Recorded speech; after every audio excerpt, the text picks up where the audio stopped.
کہ کتنا بڑا سبق ہے، اس پر ہم گفتگو آگے چل کے کرتے ہیں، جو حضور علیہ السلام نے اپنی اس سنت مبارکہ کے ذریعے عطا کیا۔ فقال الغلام، اس بچے نے جواب دیا، لا واللہ یا رسول اللہ صلی اللہ علیہ وسلم لا اؤثر بنصیبی منک احدا، قال فطلہ رسول اللہ صلی اللہ علیہ وسلم فی یدہ۔ امام بخاری اور امام مسلم روایت کرتے ہوئے فرماتے ہیں کہ حضرت سہل نے فرمایا کہ آقا علیہ السلام کے پوچھنے پر اس بچے نے جواب دیا، نہیں، اللہ کی قسم یا رسول اللہ صلی اللہ علیہ وسلم، یہ جو نصیب براہ راست آپ کے پینے کے بعد آپ کا تبرک، جس کو آپ کے لب مبارک چھو رہے ہیں اور آپ نے بچایا ہے، تو یہ حصہ جو میرا نصیب ہے یہ میں کبھی قربان نہیں کر سکتا کسی کے لیے، یہ میں ہی پیوں گا بس۔ قال فطلہ رسول اللہ صلی اللہ علیہ وسلم فی یدہ، تو آقا علیہ السلام نے پھر اس کے ہاتھ میں دے کر اس کی طرف کر دیا کہ ٹھیک ہے بیٹے، آپ کا حق ہے، آپ پئیں۔ تو سیدنا صدیق اکبر، سیدنا فاروق اعظم جیسے اکابر صحابہ کرام جو بائیں جانب بیٹھے تھے، آقا علیہ السلام نے بچے سے اجازت لی، بچے نے نہیں دی، یہ اس کی محبت تھی، عشق تھا کہ آقا علیہ السلام کا اور تبرک براہ راست میں حاصل کروں، تو بچے نے اپنا حق نہیں چھوڑا، تو آقا علیہ السلام نے اسی کو دے دیا۔ اسی طرح حضرت عبداللہ ابن عباس رضی اللہ تعالیٰ عنہ سے مروی ہے،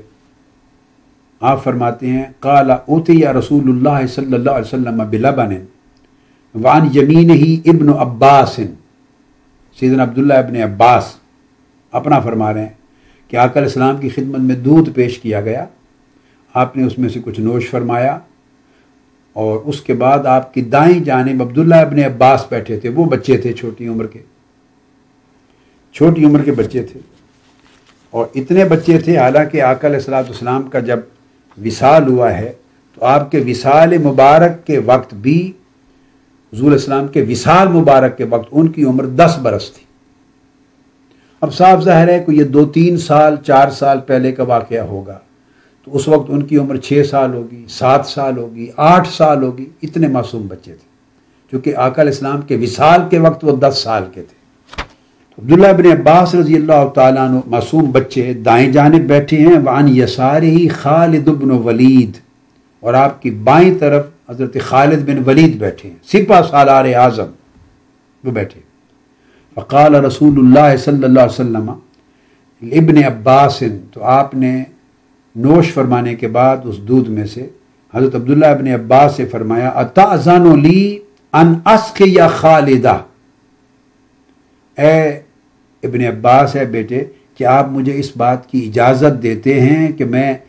اپنے پینے کے بعد خالد بن ولید کو دے دوں، بعد میں پھر آپ لے لیں۔ جب آقا علیہ السلام نے پوچھا تو قال ابن عباس ما احب ان اوثر بسؤر رسول اللہ صلی اللہ علیہ وسلم علی نفسی احدا، یا رسول اللہ صلی اللہ علیہ وسلم، آپ کا بچا ہوا تبرک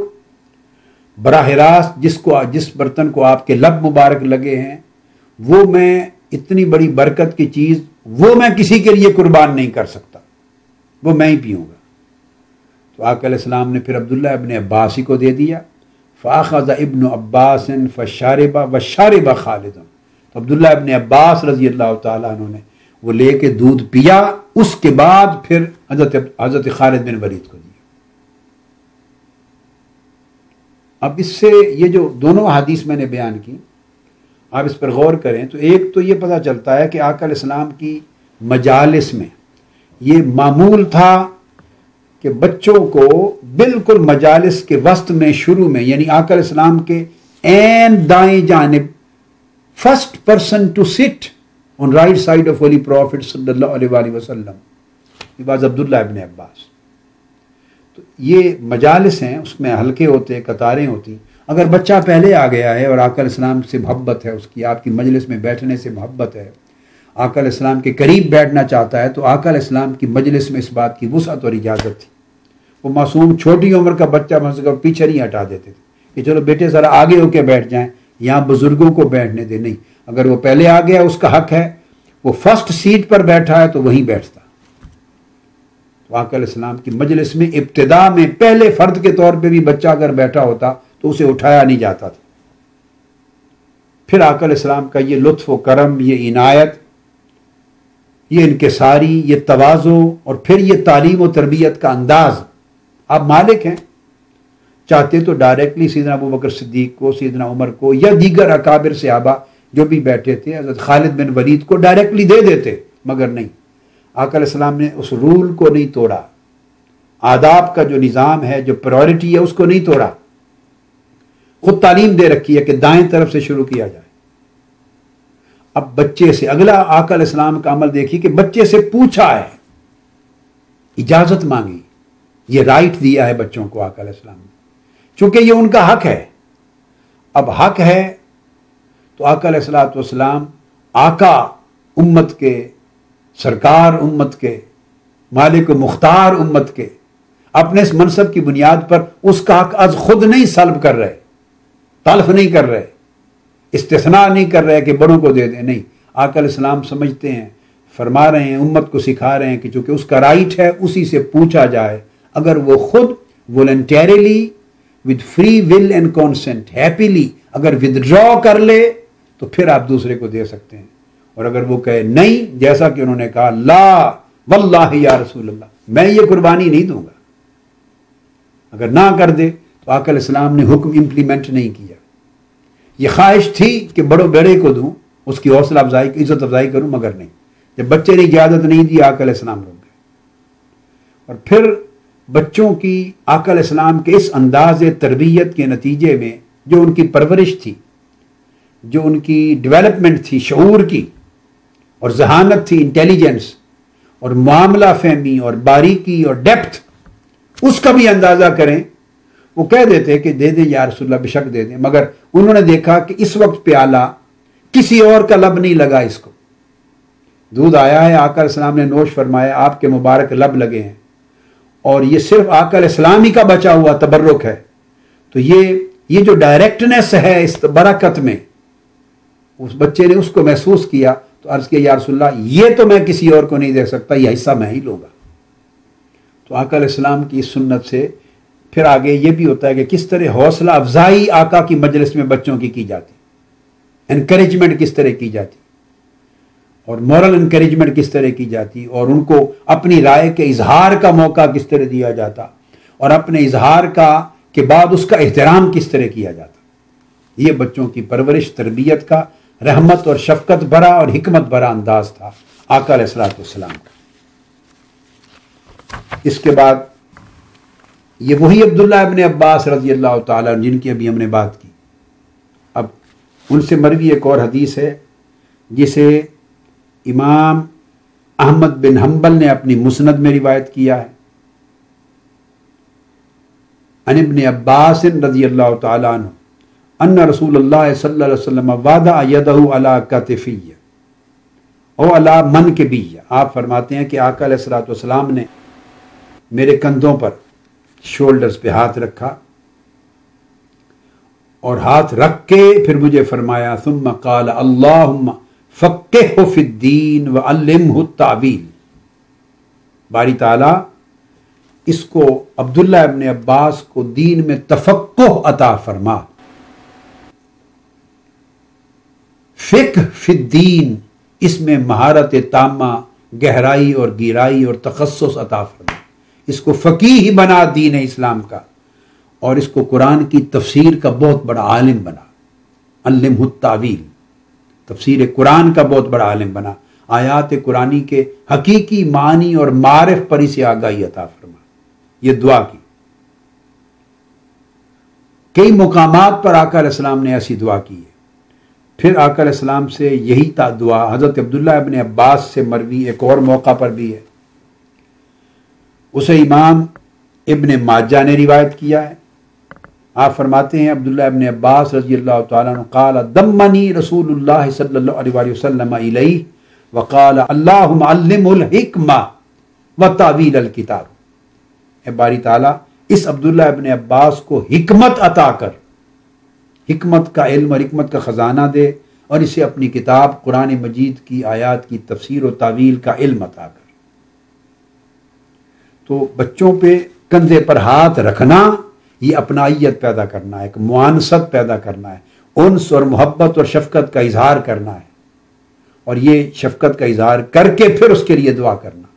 اور دوسرا دمنی رسول اللہ صلی اللہ علیہ وسلم الیہ، کبھی اپنے سینہ مبارک کی طرف اس کو قریب کر کے لگا کر پھر دعا کرنا، اپنے سینہ اقدس سے چمٹا کر دعا کرنا۔ یہ آقا علیہ السلام کی شفقت کے مظاہر تھے، بچوں پر شفقت فرماتے، معصوم بچوں پر، اور پھر ان کو دعائیں دیتے۔ یہ دعائیں اس انداز سے دینا، یہ آپ کے امت پر اور بچوں پر لطف و احسان اور انعام کے مظاہر میں بھی ہے، اور امت کی تربیت میں سے بھی ہے کہ کس طرح بچوں سے شفقت کرنی اور ان کی تربیت کرنی۔ اور پھر آقا علیہ الصلوۃ والسلام ہمہ وقت جو دعا گوئی کا طریقہ سکھاتے ہیں، وہ وہی یہ ہے کہ اس دعا میں اعلیٰ دعا یہ ہے کہ بندے کو اللہ رب العزت کی بارگاہ میں جب دعا کرے تو حکمت الوہی اس سے مانگے، قرآن مجید کا علم اور معرفت مانگے، دین میں تفقہ مانگے۔ وہ بچوں کو ایک تربیت بھی کی ہے کہ دعا کا اعلیٰ خزانہ کیا ہے، مانگنے کی چیز کیا ہے، کیا طلب کیا جائے، دین کا فہم مانگا جائے اللہ سے، دین کی معرفت مانگی جائے اللہ رب العزت سے، وہ تھا۔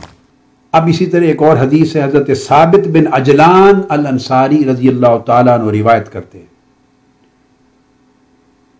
اور وہ بیان کیا کرتے تھے کہ یہ کہا جاتا ہے، یعنی یہ ہمیں حکم پہنچا ہے، ہم تک تعلیم پہنچی ہے کہ ان اللہ لیرید العذاب باہل الارض فاذا سمع تعلیم الصبیان الحکمہ صرف ذلك عنہم۔ قال مروان یعنی بالحکمت القرآن۔ ثابت بن عجلان الانصاری رضی اللہ تعالیٰ نے فرمایا کہ اللہ تبارک و تعالیٰ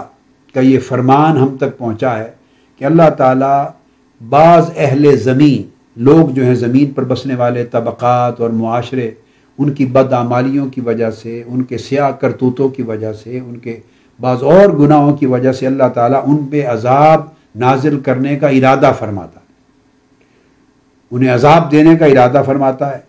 اتنے میں اللہ تعالیٰ اسی سوسائٹی میں، اسی معاشرے میں، اسی طبقے میں